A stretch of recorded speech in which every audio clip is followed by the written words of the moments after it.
So I'm going to give a few slides just going over the motivation for what is CI/CD, why you might be interested in incorporating it in your projects. Just as a caveat, this is very much aimed at people who maybe aren't that familiar with what CI/CD is.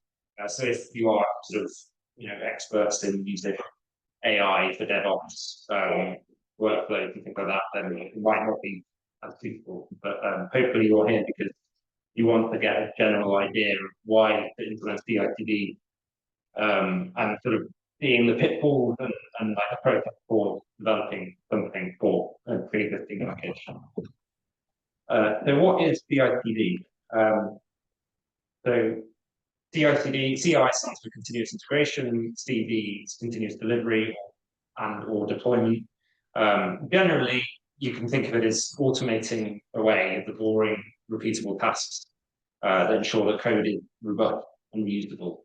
So with continuous integration, your primary concern is you're making changes to your code base, and you want to make sure that those changes aren't going to break everything else that's already there. Because obviously, if you are, eventually you have some kind of production-ready environment, you might be serving people with different platforms and different versions and things like that, and you need to make sure that anything that's added isn't going to break something for someone. You need to do that, if you wanted to manually, but it's obviously quite a repetitive and boring thing to do that. So a CI workflow would usually be triggered when the code is updated in a pull request or pushed into a branch. Non Nasia.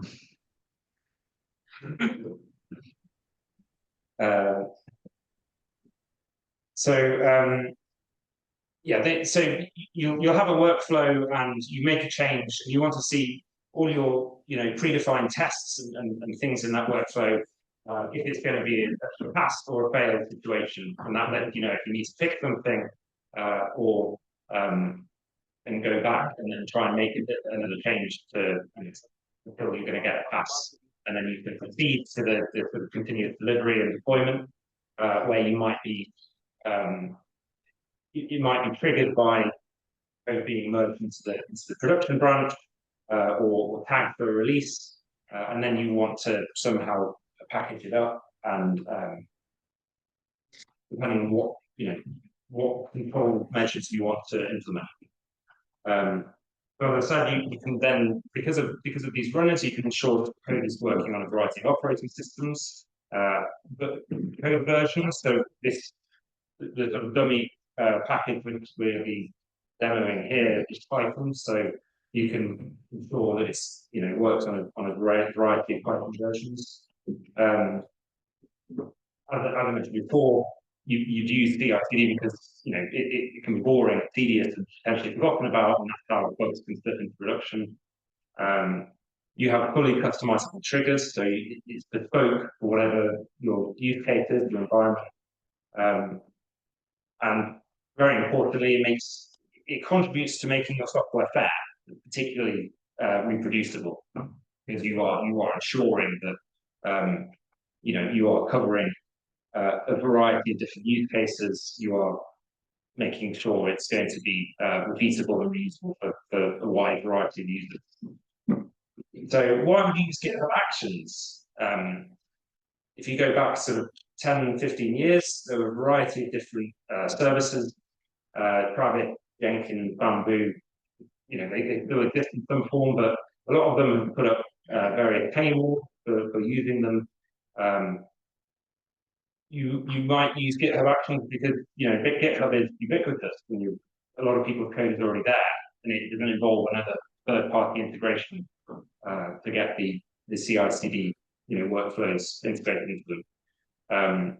It's a simple interface and it's free to use. But if you are certainly on a smaller project, you have a monthly allowance that is quite hard to hit the limit of. Although I have hit the limit of it when preparing for this, but And I should also say that other options are available. So, you know, a lot of people are very fond of GitLab, and they have a powerful CI/CD free to use framework as well. So is it right for your software? So obviously most people here are working with research software. There's obviously a lot of talk about open software and fair. So, you know, as I mentioned before, it sort of feeds into those kinds of motivations. There are various templates of the workflow YAML files that you can easily find and implement to get you, spin you up quickly with something. There's plenty of open source reusable actions from the GitHub Actions marketplace. So you might not want to explicitly go over the steps of something that you're going to be plugging into, various workflows. So you can just plug in a single line for an action from the marketplace. And also you can just start simple. You don't need to,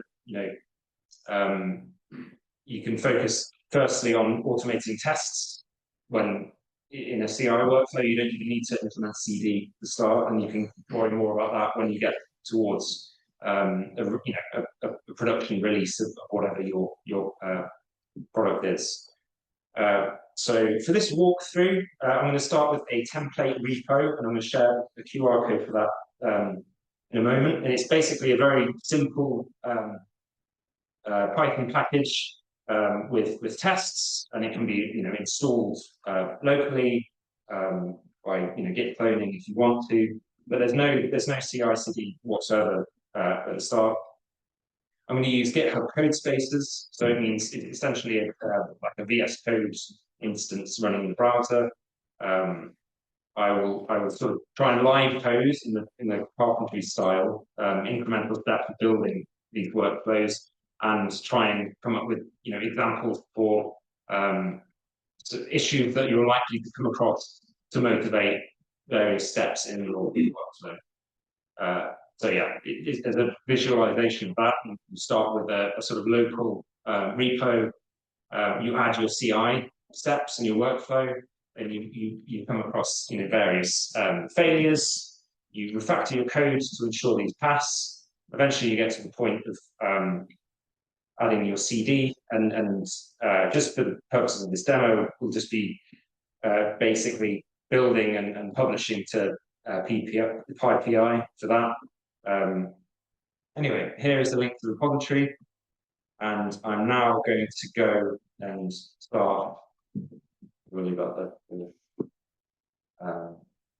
This is openly licensed and everything. So if anyone wants to use this, you go to the repo and you click use this template, create a new repository, and it will create essentially a copy. So it's not quite like a fork. It's completely self-contained. It starts off with a fresh commit history. So it's just taking the files as they are at that state, as a new fresh environment.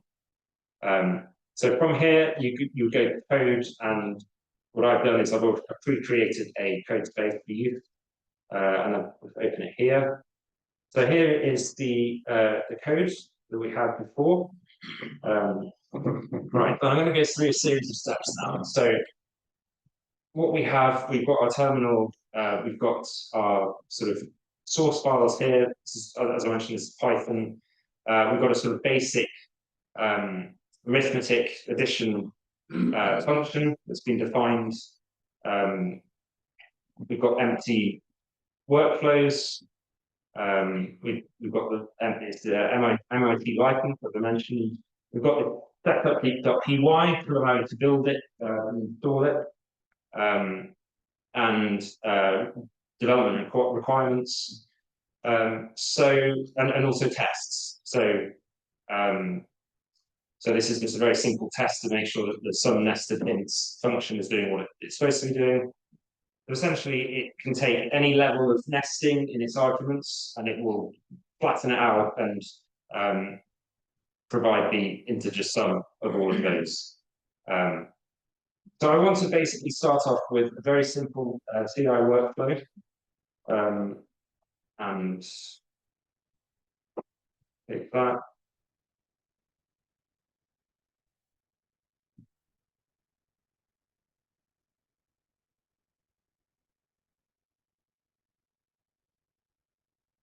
So originally I was going to type all of this out by hand, and I realized that that would be pushing way the time, allowance for this. So I thought I would just have a series of change files that I could just drop in with incremental changes. So this is what your sort of general YAML workflow looks like. You give it a name. The on is this block is defining what your triggers are. So this is going to be triggered whenever you push something to main, or whenever there is a pull request that's pointing to main, which receives a change. And then you're defining your jobs. So I've just called a single job test. It's going to run up Ubuntu.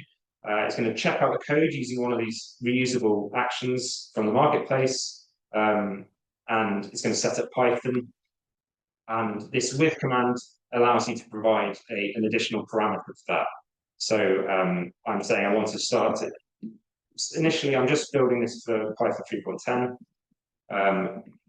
The run command allows you to run as if you are in the terminal. So it's like imagine a bash terminal, and you're just running a series of commands. It runs sequentially until it gets to the end. And as long as nothing fails in this, you will get a green tick at the end to say that everything is successful. So I'm installing. You can see this is basically replicating the local. If I wanted to install this locally, and then if I wanted to open my local Python 3.10 and import this as a module.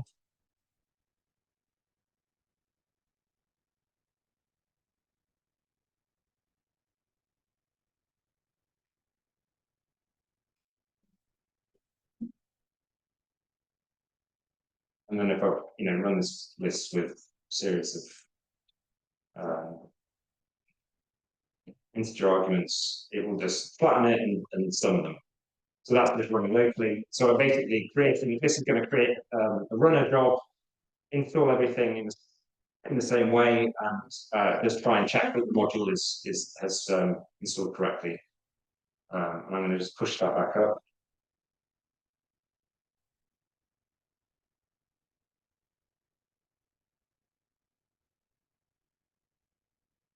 So go back to here, and now the action you can see the running of these jobs in the actions tab on your repo. You can see this is triggered because I pushed to main, and I have a commit method simple PI, and this is the running job here. We've got a single job on a runner. These are the named steps that we had in our workflow. We can see logs for each of these, and we can see we've got a green tick to show that that is successfully run. No errors were encountered when running that. Now I'm going to just I'm going to add now some linting and testing.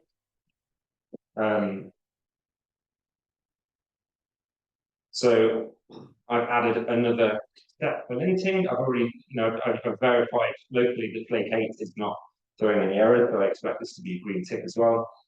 I'm wrapping my PyTest call, so it's going to pick up the test automatically. I'm wrapping it with coverage, which is just going to create a coverage.xml, which is often used downstream for analyzing how much of your code is covered by your tests, and it's usually a percentage figure that you are interested in certain workflows. So I'm going to push that up.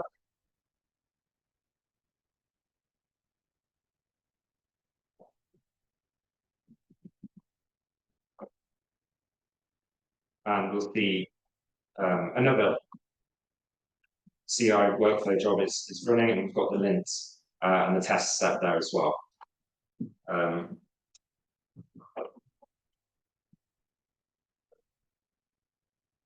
So shortly after, where is it? Sorry.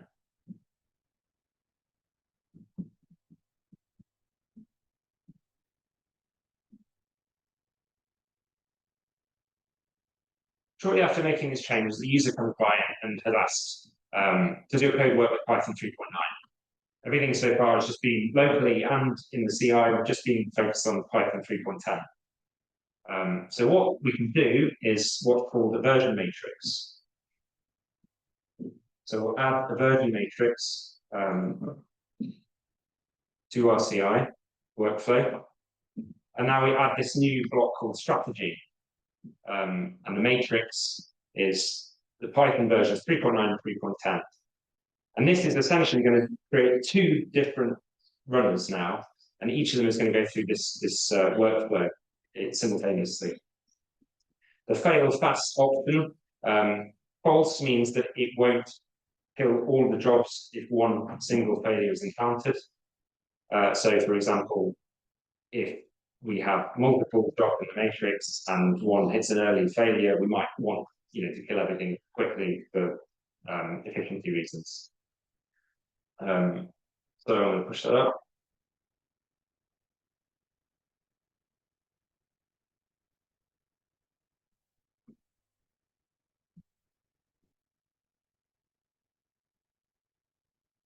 And now we see we've got this matrix. So we've got two different tests running simultaneously, one for Python 3.9, one for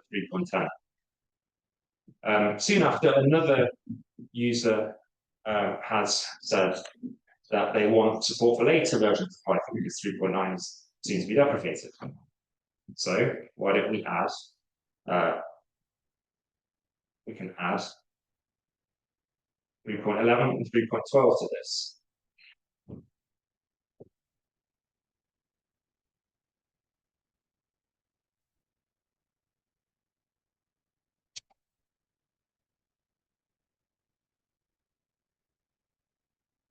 And now we should see 4 different jobs going in our matrix.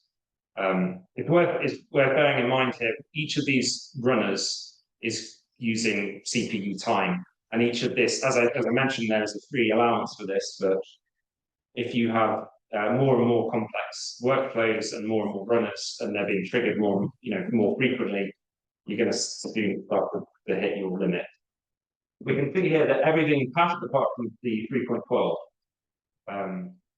So our code as it is not compatible with 3.12, and now we can diagnose and see, there's no module named distutils. We could Google what the reason for that is, and it turns out that distutils was deprecated, and now it's finally being removed in that version of Python. So we'll make the change of, instead of using our setup.py, we're going to use a pyproject.yaml.com, sorry.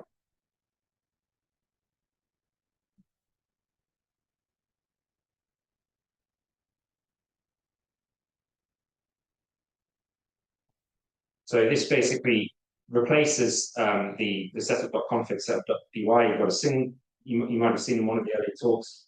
It's an interface that allows you to define metadata as well as dependencies. So this is your equivalent to the requirements.txt.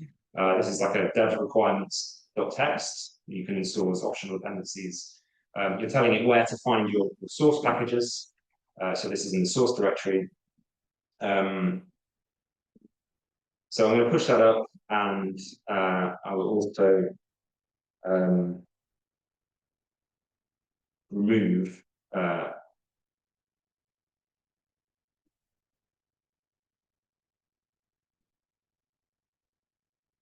these now redundant files. And I make sure that I change the workflow as well to take account of that.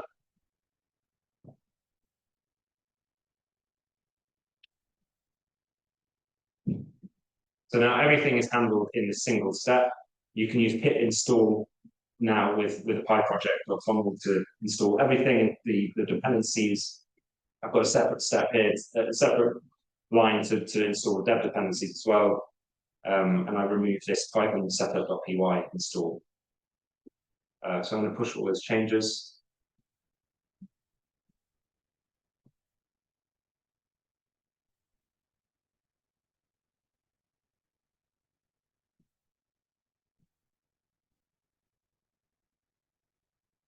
And we can see this running again. Hopefully this time 3.12 will pass. Right, so in the meantime, I've decided I want to add a completely different package to this. As well as the arithmetic, I'm going to add a genomics package. So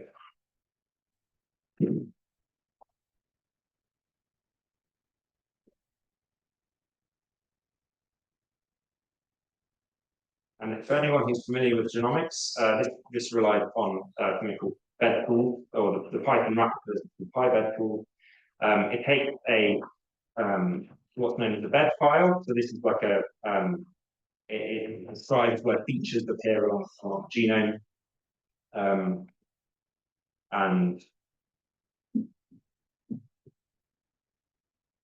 it sorts them based on the chromosome and the start base. I'm going to add some tests for that as well. So now, as you can see here, I've mocked up the tests. I've deliberately made it sort of chuckled in an incorrect way, and I'd expect the output to look like this to sort of pull the lines correctly. So I know as well that I've introduced the new dependency, which is PyBedpool.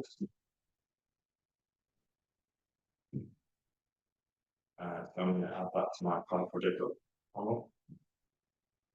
as a dependency. So I'm going to push all of those up.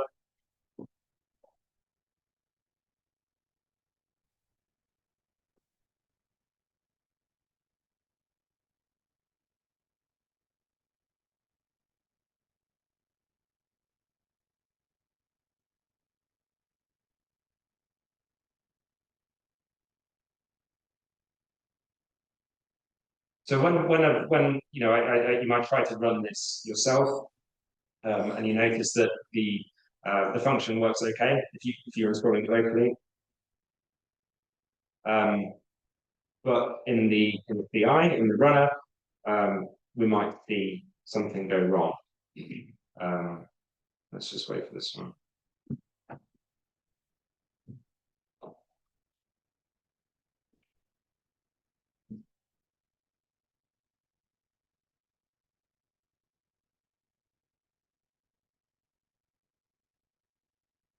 Here we go. We've got an error.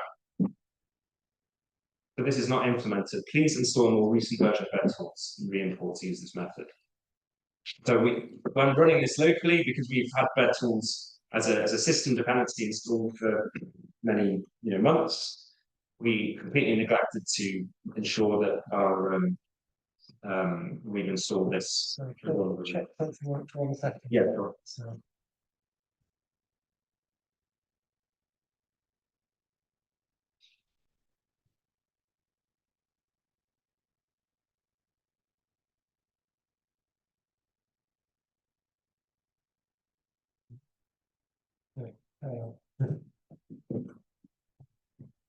Okay, so what we need to do is we need to change our workflow to ensure that that is installed.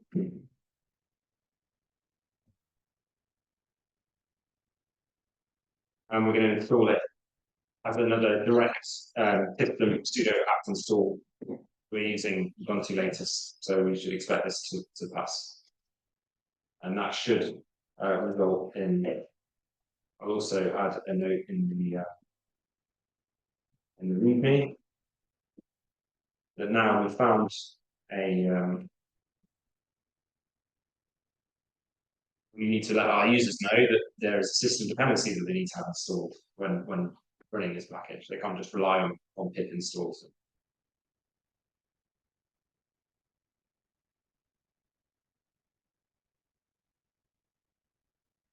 and that should hopefully result in these tests passing.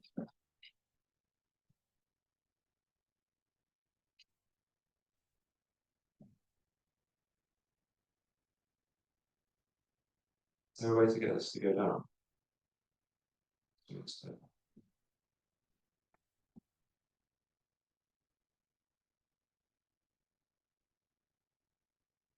So what we might realize at this point is that these workflows are starting to take a bit more time. We're getting a bit more complex. We're asking it to install more dependencies.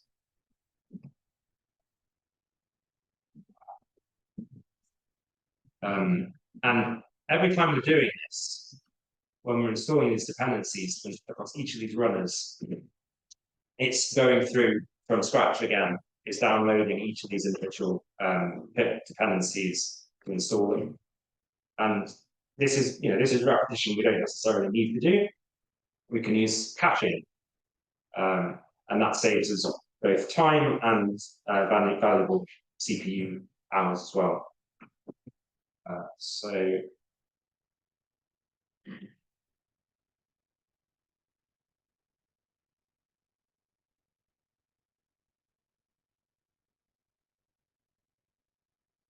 So now, instead of installing bed tools directly as a run line, we can use. First of all, we're going to implement the pip cache action option for the step-up Python action. So this is something that this action itself has sort of built into it. It's got the ability to create a cache for your pip dependencies, and the next time you run the same action, it will try and gather those rather than download it fresh. Similarly, this is a sort of third-party action to cache sort of apt packages as well. So in this case, we're just using bed tools, and this is just setting the version for that cache in case you might have various different apt packages you want to install. So I will just push that up, and next time we start to see some workflow runs, we will notice that things are starting to speed up, and hopefully we'll make some good time savings there. Okay, so now I've decided I've got linting, I've got testing, I want to maybe think about implementing some type checking. So Python as a sort of code base, not all Python developers are using type checking like developers in other languages, but it is there, it's been there for a while. So I'm going to use something called MyPy to perform type checking.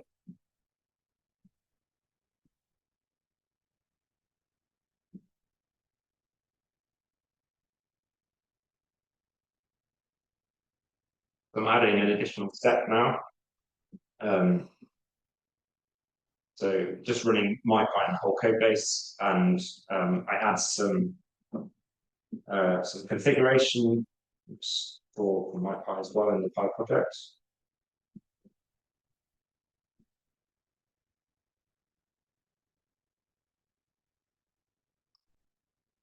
So I want to exclude a couple of the directories that aren't immediately relevant, and I want to warn if a line of code is unreachable based on how it built Py. That up and see what happens. Noticing that in this like VS Code environment, if I do something like that, Flake 8 is going to complain because there's a blank line at the end. It's like it's triggering one of the Flake 8 warnings. But I've noticed that nothing is being triggered in my VS Code by any of my typing. So I would expect maybe that nothing will go wrong here.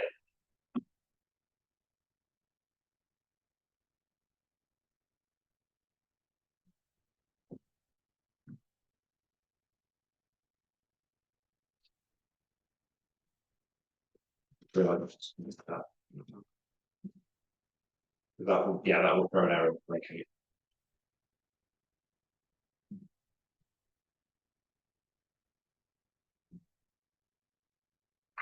But every time as you can see, every time I'm pushing something up, it's adding to this chain of workflow runs. So in here as well, we should start to see the caching that I added earlier is being implemented as well. So instead of downloading these dependencies, using the ones from the cache, we can see the active caches in our management panel here. So it's set one up for each of the Python versions we're checking, well as what a single one for that third-party cache app packages action as well.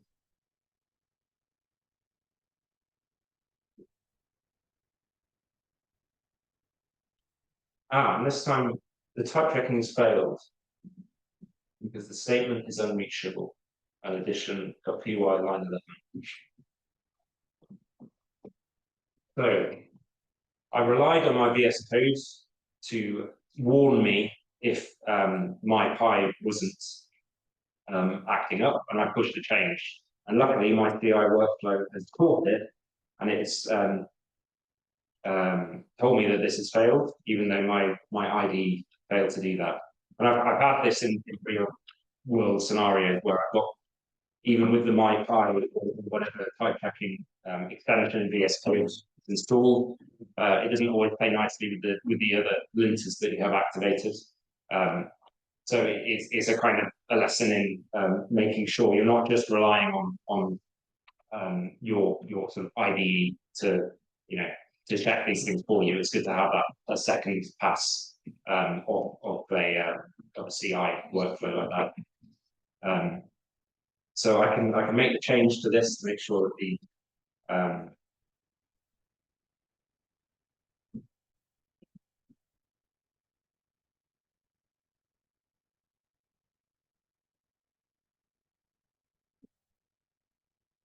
so now I'm making sure, because obviously I can pass in int, or I can also pass in iterable ints as well. And hopefully now this will ensure that everything goes green. So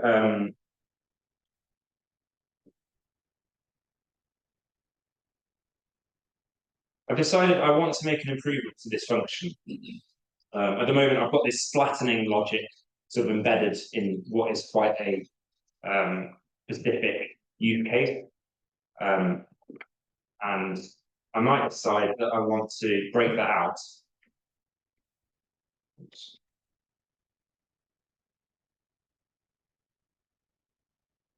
So now I've broken it out as a separate function called flatten, and I'm calling flatten from within our sum method int.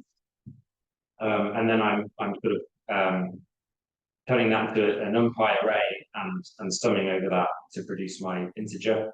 So the test that we had defined previously, they shouldn't have changed because the actual function that we're testing should still produce those outputs. And because we've added that, we also need to make sure that our Pi project has a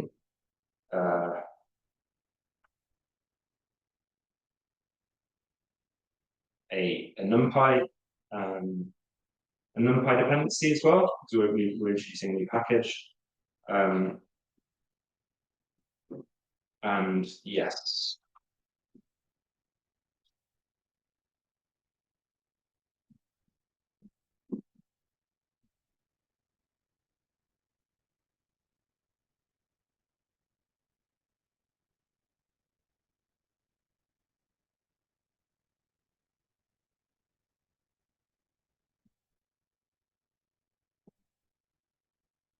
We can just go back now that that's finished running as well and see that the type checking change I made earlier is now passed. So that's good. I'm going to now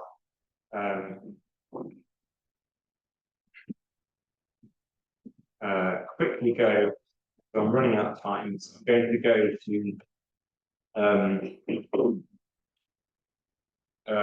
the point at which I want to start to create a CD workflow.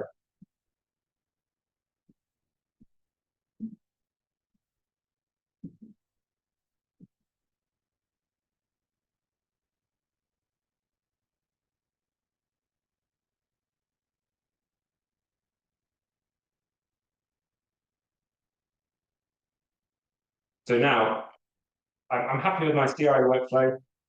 I want to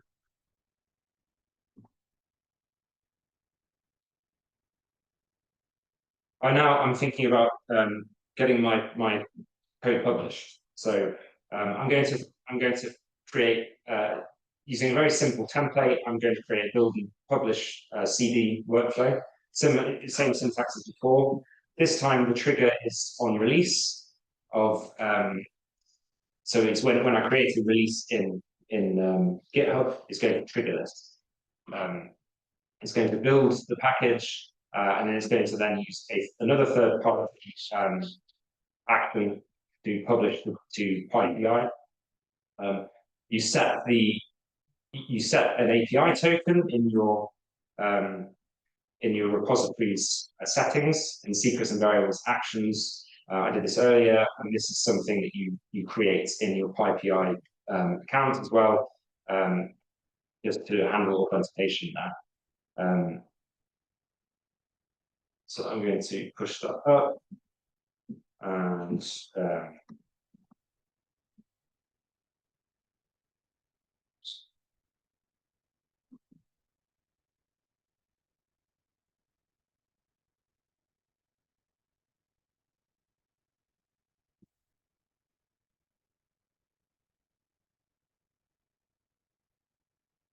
quickly, I'm now going to just create the release.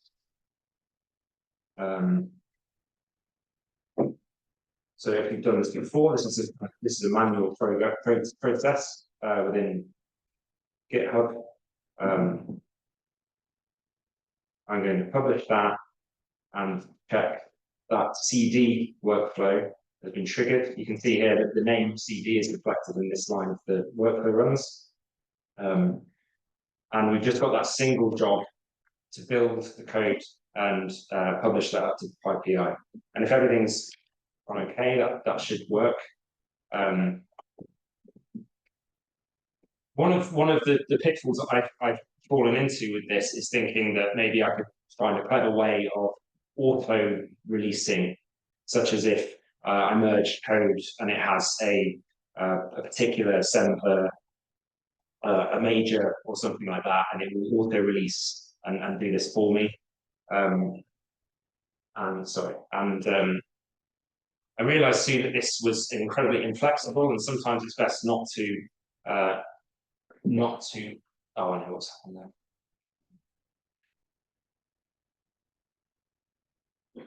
there. Yeah, so this is one of the examples, because you have to sort of manually change this version number within your Py project, and I wanted to automate that away.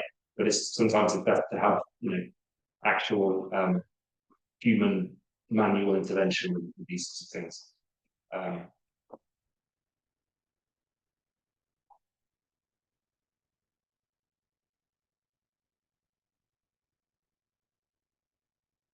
But yeah, hopefully that time it should go and publish it. Oh, that's the CI workflow. It's great news.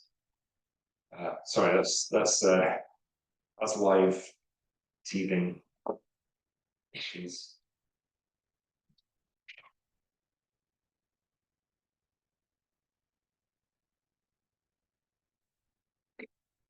So I triggered the CD workflow again by pushing into the release.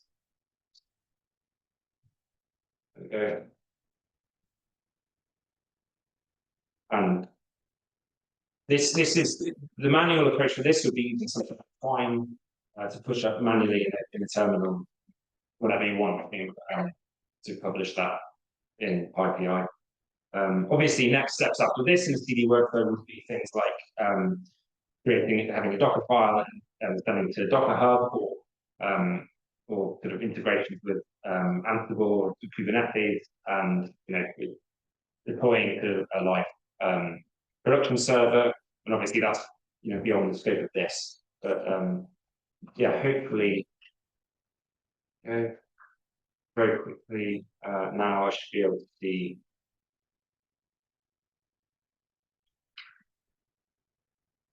the release has gone here, and sorry. I should now be able to just.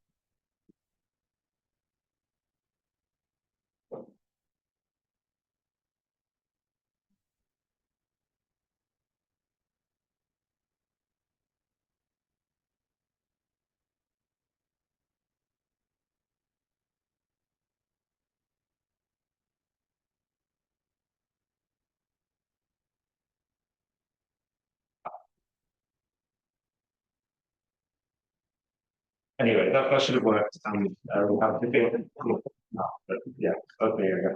Thank you, William.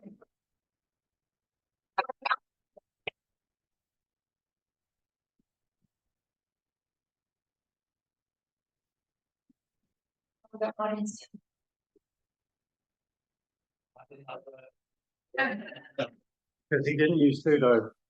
Oh, is that right? Yeah, Oh, thanks. What's that from? but you need to take off the do. Oh, thank you. Yeah. Yeah, I'm breaking the rules now. Sorry with that, but at least need to work.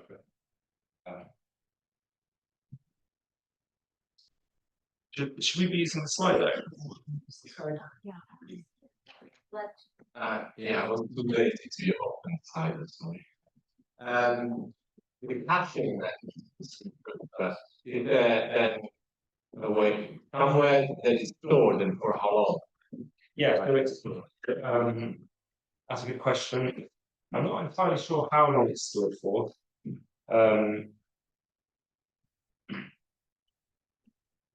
I know that I mean, for this week, obviously, I've just spun it up for the demo, but I've seen it, go at least multiple days back. And I know that storage requirements, certainly with things like caches, seem to be, well, I guess it depends on the project, but personally, I've never got anywhere near hitting the storage, the capacity limit compared to the CPU limit. And also another thing I was going to get to is if you have an OS matrix, so you might want to try it with Mac OS as well as Linux to make sure it's working in both those environments. The runners are like 10 times more expensive for CPU time for Mac OS, so it's something to be worried compared to running Ubuntu or Linux. Do we have any advice to just help you about the as in, your workflow has an error. I'm assuming this means you've encountered an error in your workflow and you need to work out fix it on the source code to refactor. To be honest, it would be Google or various other Gen AI methods of debugging. The GitHub action called teammate, which you can install, which keeps your runner open and then SSH into it. Oh wow, There's, teammate. there's also a local tool called ACT that will run your actions. Yes, I've been using Act actually to that was something I was wondering whether I should go through in this, but yeah, I use that myself if I just want to make sure that's a good shot.